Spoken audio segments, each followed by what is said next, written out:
Boker Tov. We continue with our 3-minute daily dose of Torah, and I left you yesterday with a leading us into the implications of what this meal was about and what Esav has come to conclude. According to our tradition, Yaakov has prepared this meal of adashim, of lentils, because that is a traditional food that's offered and prepared for the Beit HaAvel, for the house of mourning. And on that day, that self-same day, Avraham had died. And so the family's in mourning. The family's in mourning. You put that in a context. Everybody has a heightened thought pattern going on right now.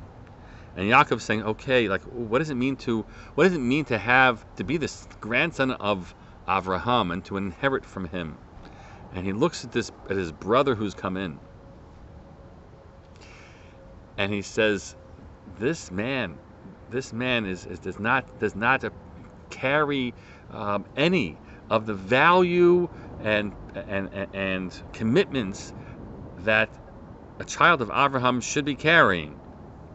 Our father Yitzchak has them, but and he's the older one, and he's going to somehow be in a position to inherit that. Forget the money inheritance.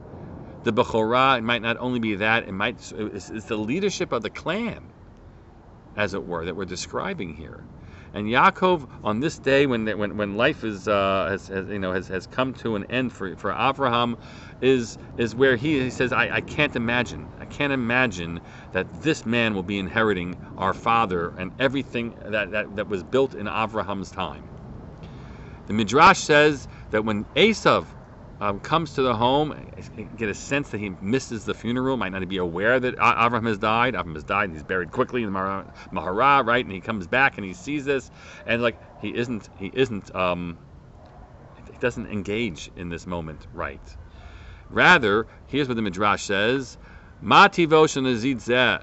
He says, what's up with this lentil pot? Amar Lo Yaakov shemeto zakein. He says, because that great older man, Avraham, has died. So then Esav asks, Be'oto zakein, or hazakein pagam mirat hadin. Could it be because he recognized Avraham was a great, wonderful tzaddik of a man? He says, if the mirat hadin, which means in the end, the judgment day that all humans will face, however great they are, right? But if it could take a person like Avraham, and Yaakov says yes. He says, well, if that's the case, what's the reward of anything? And there's no tchias hamesim. He says, no, there's no eternality of the soul or return of the soul. Let din velet dayan. There is no judgment. No, there is no true judgment. This whole world runs without God, because if God were around, was really active in this world and was carrying out justice, Zaidi wouldn't be dead. Now, Zaidi died at a ripe old age. We're told Zakein Misaveya. He's quite filled, right?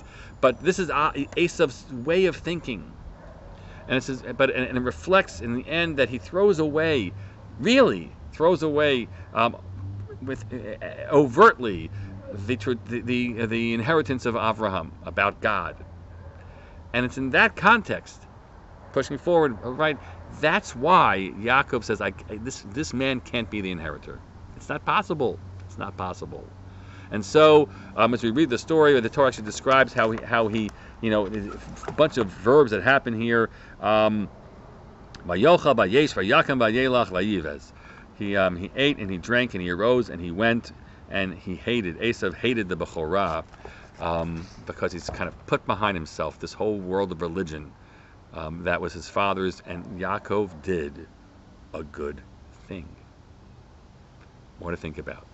Have a great day.